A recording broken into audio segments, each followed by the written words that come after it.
Hello, and welcome to another episode of our CFO Notebook series, where I'll be speaking to senior finance leaders about the latest trends and challenges they're facing and the steps they're taking to address them. I'm Aoife Morgan, a reporter at the CFO, and today I'm joined with Jonathan Howell, Group Chief Financial Officer at Sage.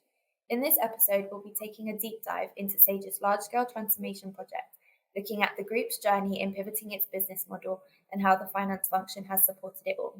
Thank you for joining us today, Jonathan. How are you? Very well, very well. It's really good to be here as well. Great. I'm looking forward to our conversation. So I hinted at it earlier, but for the last 4 years, Sage has undergone a large-scale transformation, which has seen the business pivot from offering on-premise business solutions to software as a service model. Could you explain the reasoning behind that transformation and what that process has looked like? Aoife, and that's absolutely the right question because that tees up our discussion this morning. First of all, we have moved in a transformation in a way that has affected our customers, our colleagues, our shareholders, our products, the way we sell those products. And so it's been a wholesale change that has gone on now for about 3 to 4 years.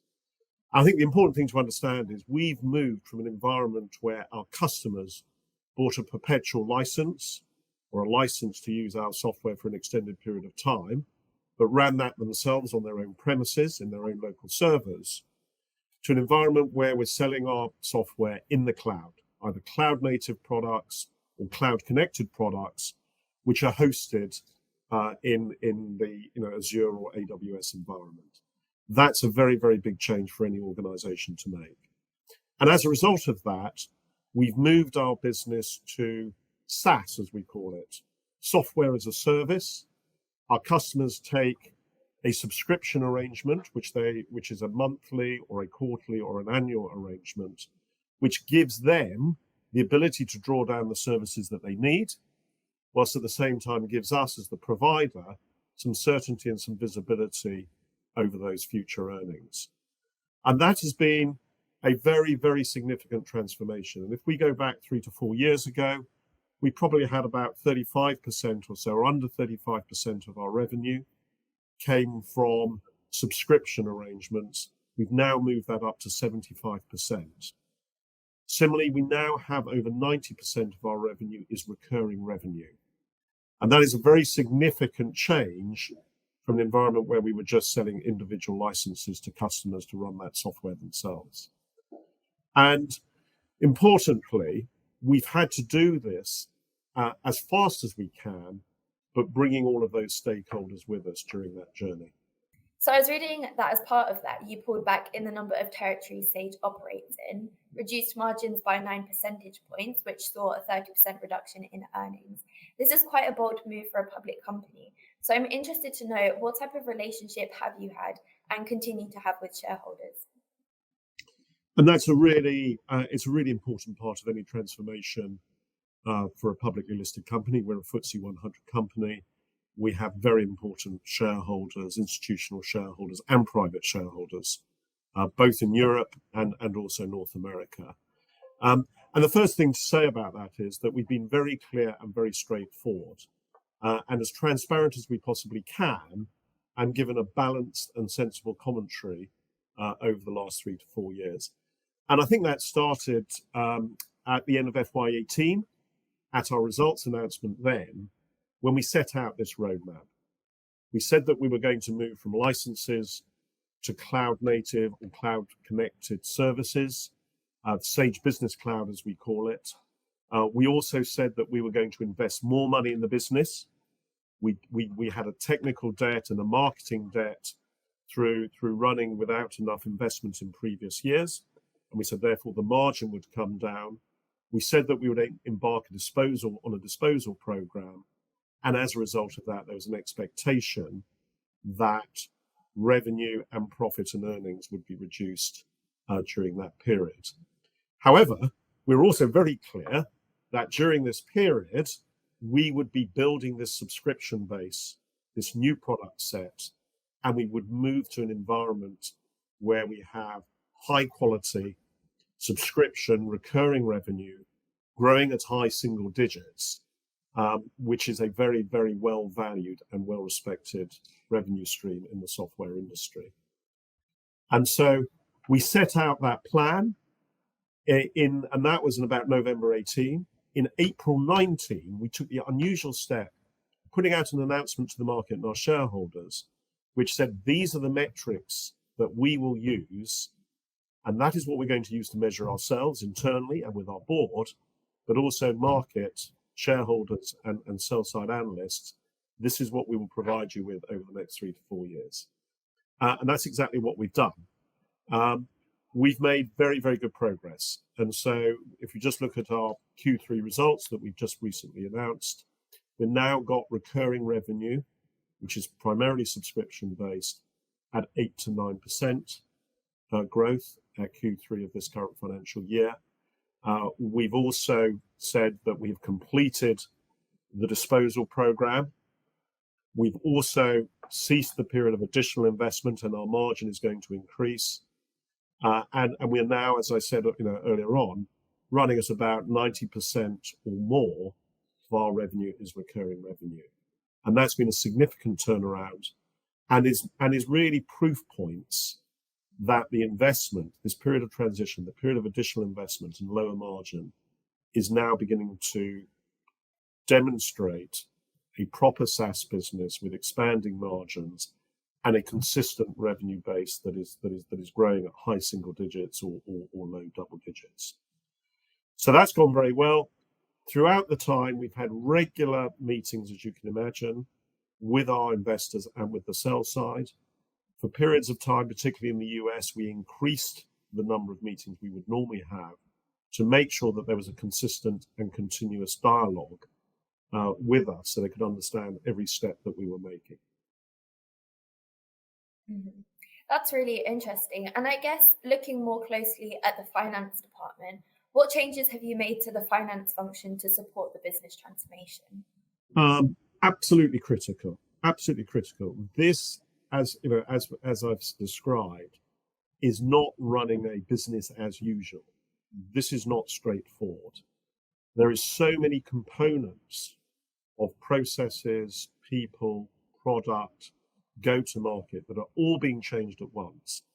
And so it's very clear to me, the first step I needed to do was to put in place a young, agile, dynamic, and resilient finance team that was able to move at this pace and also to navigate the bumps that you invariably have in this type of transformation. It's not straightforward, smooth running. So investing in the type of people has been absolutely critical, primarily young people, but also with a mix of people who've got the experience to make sure that the routine cornerstones of a good finance department are still running well. The month-end close, the quarterly reporting, the reliability of forecasting, the strength of the balance sheet.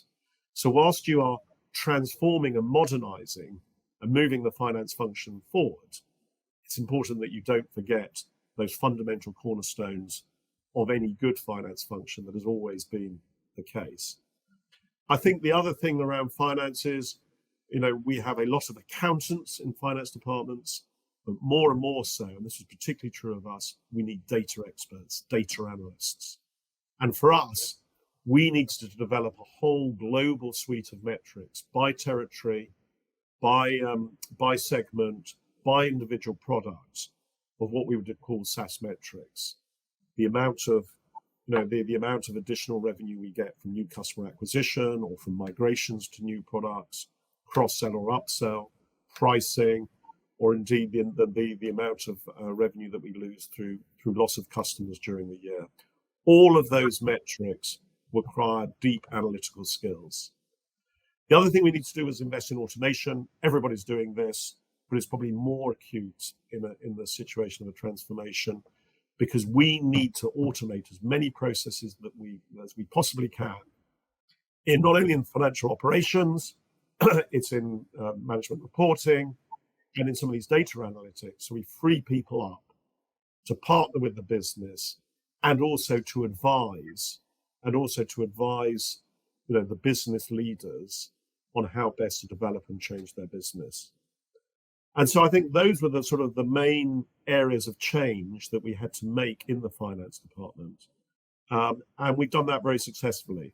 and it runs parallel naturally to the modernization of the business and the modernization of the products that we're providing to our customers. Mm-hmm. And you mentioned it earlier, actually, that the scale and very essence of the transformation is no mean feat. I'm curious to know, what were some of the challenges you encountered in pivoting Sage's business model?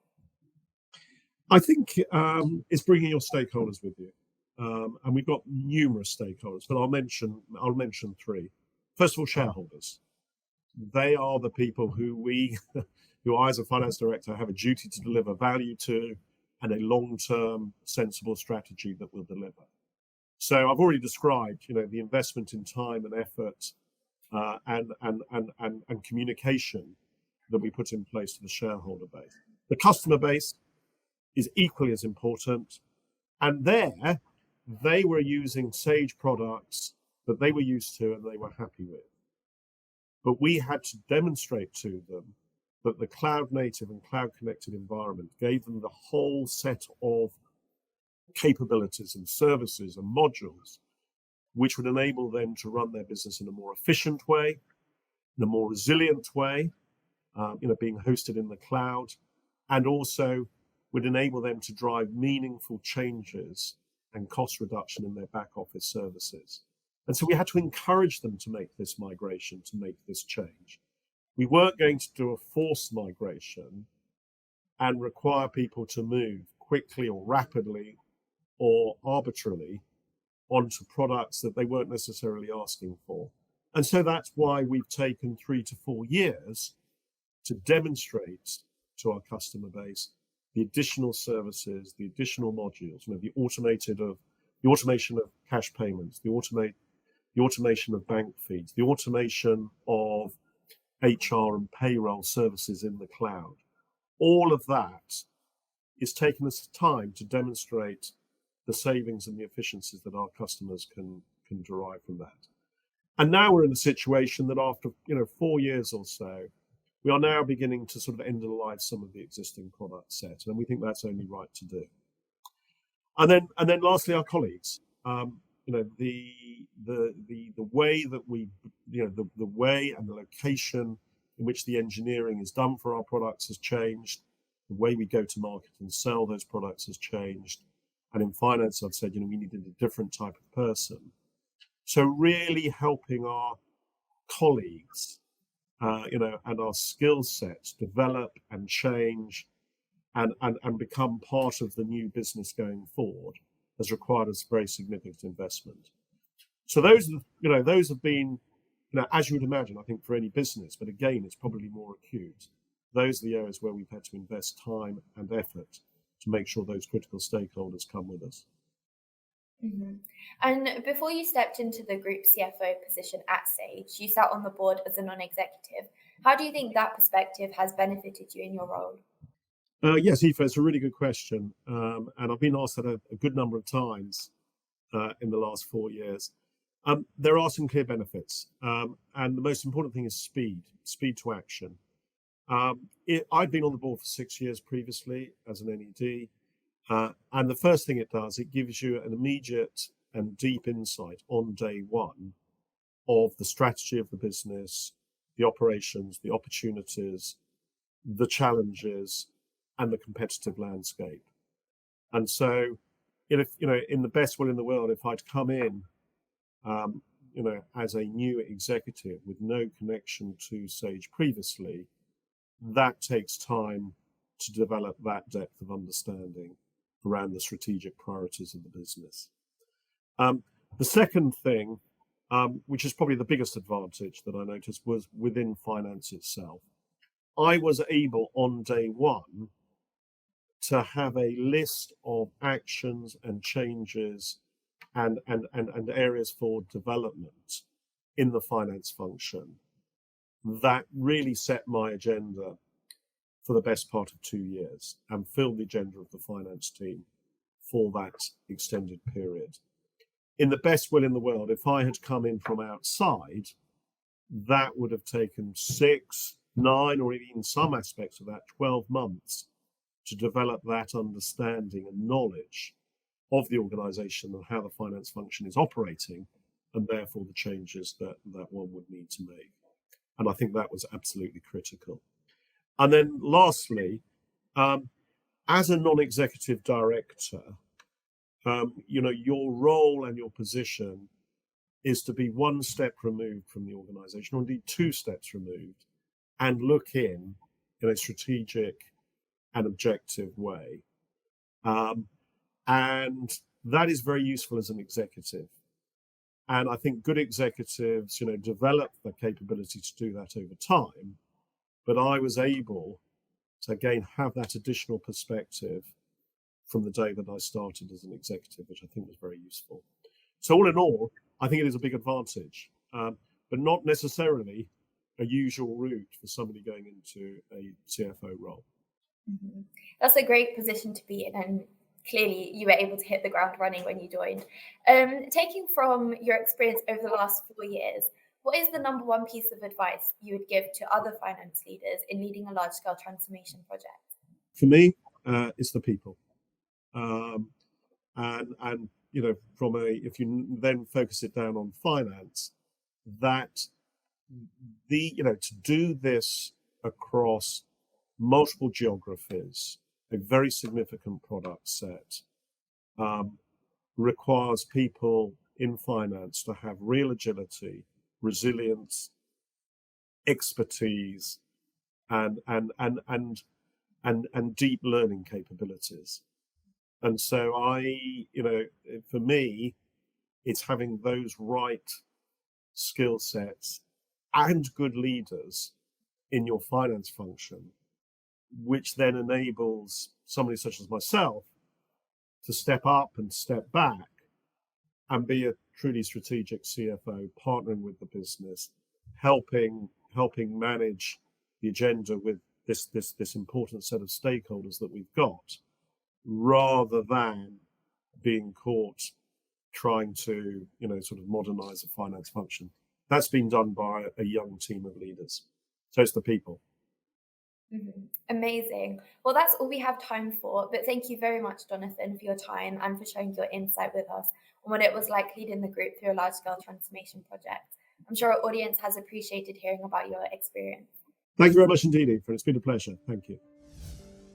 If you'd like to watch more of our CFO Notebook series, or simply want to access more information on the latest emerging trends impacting senior finance leaders, you can visit the CFO online. Don't forget to like, comment, and subscribe to our YouTube channel for more video content. Thanks for watching.